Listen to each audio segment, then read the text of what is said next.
Hello again, Tequila Army. It's General Agave here, bringing you another review today.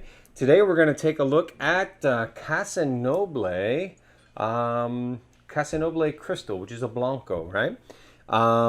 This is honestly the first time I've had this one. Now it was really hot about 5 years ago. Everybody was really searching for Casa Noble over and over and over. And here in Ohio, it took a while for us to be able to even get it. My first experience with any of the Casa Noble line was actually with the Añejo, and that was while I was in Arizona, actually. I couldn't find it when I was in, actually, some of the border towns in Mexico picking up some tequila. So I'm kind of excited to try it. If you've seen some of my other videos, you know that traditionally I was always an Añejo guy, but I'm really warming up to Blancos and that cooked agave flavor that you get out of those Blancos that can sometimes be lost as we get into those Añejos and Ultra Añejos. So I am really excited to give this one a try today. So when it comes to Casa Noble, this is nom number 1137, I believe. And what comes out of that nom number are a ton of different brands. So we're talking actually probably around 50 or so brands that have come out of that distillery. So sometimes when you see that, people shy away from it. But the reality is, if you're making a good product, you're making a good product. It doesn't matter how many other products that may be coming out of that area. So some of the other products that have come out of this nom number previously were things like Clase Azul. It no longer is produced out of that same nom, but it was at one point in time. And I know there's a lot of big fans of the Clase Azul lines. Los Rojos, Don Primo. Are all things that have come out of this nom. Now, what is really interesting about this product here is it does stick to those traditional cooking methods of the agave. So we're talking about stone and brick ovens that are going to be used to cook the agave piñas.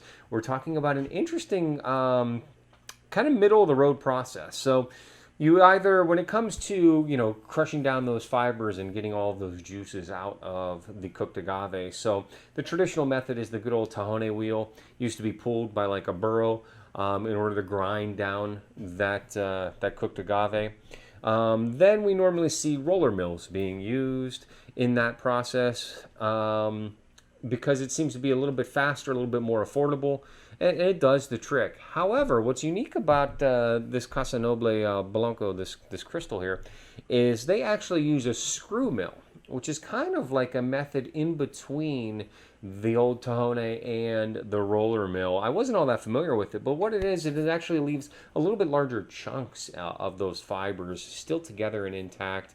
So it's kind of like the middle of the road between the two, which is really kind of interesting. So I'm interested to see if that changes any of that flavor profile as we give this a try today. So once again, here's the thing. We're drinking this straight today. We're going to be sipping on it. As I tell everybody in the Tequila Army, I don't judge you for how you drink your tequila. Everybody's out there enjoying tequila in their own different ways. Some of us love to drink it neat. Some of us only drink it in mixed cocktails. Some of us still like the lime, the salt. However you enjoy your tequila is the right way for you to enjoy your tequila. So go ahead and do it that way. Today we are going to be tasting this neat without any salt and lime. We're just going to be sipping on this. And I understand that it is actually a solid sipper is what I've heard when it comes to this Casa Noble crystal. But I'm actually really excited to try it. Now the bottle itself is actually, it's kind of a unique look. I know a lot of people really love the look of this bottle. It has kind of some nice little indents and some textures to it. Casa Noble is actually carved into the glass in the back. It's an attractive bottle. It's got a nice silver top. We're going to see here whether or not it's a synthetic cork or a real cork we got in there when we pop this open. But the reality is, I'm not a big fan of the bottle design. I know a lot of people love this bottle design.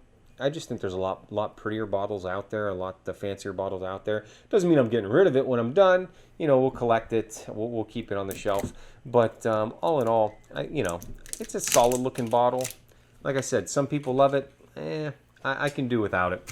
I'm not too sold on the appearance of the bottle. So let's give it an open here. Let's see.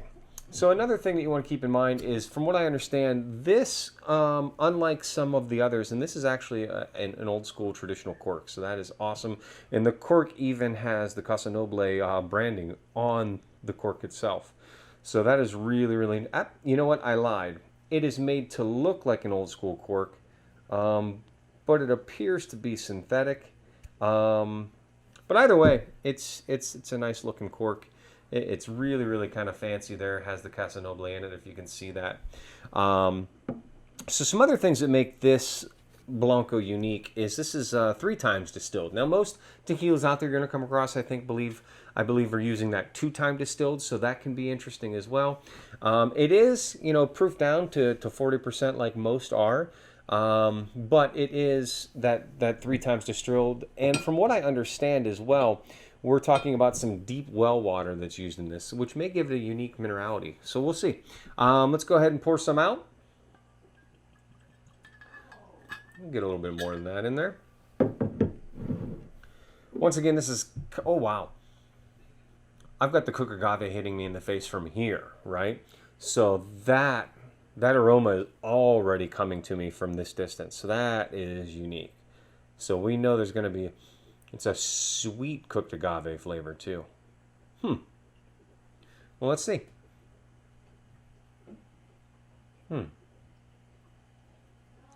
So actually I'm getting a little bit of grassiness in there as well. Along with that cooked agave, some sweetness, but there's also some pepper coming through. Some earthy notes that may be in there. Very vegetal. And there's some citrus that's coming through on the nose as well. So it'll be interesting to see if all of those flavors carry over. What I like about what they're doing here is they're taking their time with this. They're not rushing it. They're using some unique processes. So hopefully we're going to enjoy this one here. I got high hopes for it. So let's go ahead and give her a taste.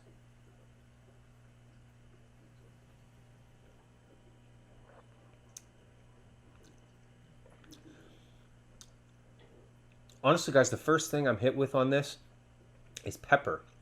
Lots and lots of pepper. You get a back-end sweetness in the back end of that cooked agave. As a matter of fact, there may even be like a little lemongrass, I think, coming through on that back end.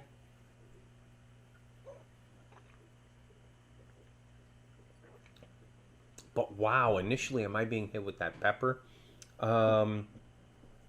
It's really smooth though. There is some warmingness on the back of the palate, like towards the back of your palate. You'll get a little bit of that warmth. What do you guys think over there? I see you guys are coming to join me, huh? Cheers to the fish today. But there is that real pepper is really punching me in the nose. There is a lot more of the alcohol hit than I would hope with this tequila. All in all, pretty solid. Could I see me sipping it? I absolutely could. But I think there are other Blancos out there that I've enjoyed a little bit better than this. The pepper notes really are full force, and they linger. They linger for a while, guys. It's pretty obvious that pepper is forward in this. You do get a lot of that cooked agave, though. I'm not going to lie. It is there, but that pepper is very, very forward. That warmth is very, very forward.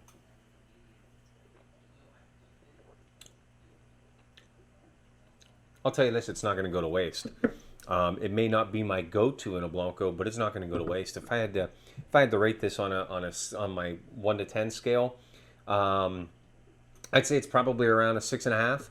I actually prefer the Partida a slight bit more than this. If I'm looking for that, which surprises me because we're talking a whole different cooking process, but I do like some of that sweetness on the back end of the Partida a little bit more, a little bit of that lime that I get out of a Partida that I'm not getting out of this, that citrus note. Very, very earthy. Very, very earthy. Yeah, you're still getting that pepper just is dominant when I'm drinking this Casa Noble. It's not bad. If I'm in the mood for that pepper, then this is going to be a go-to. I can see myself sipping this, eating some pepperonis over here, enjoying myself.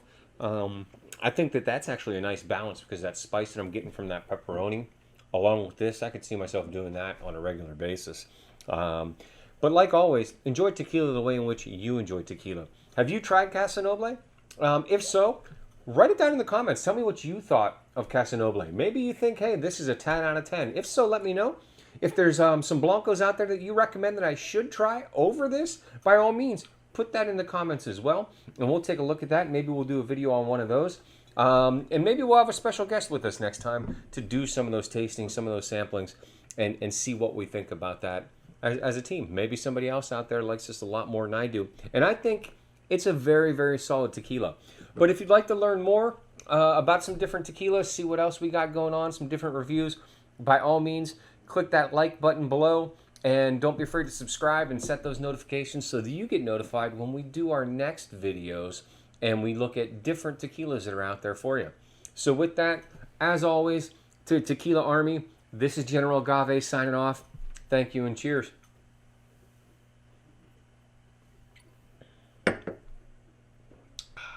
Real pepper forward.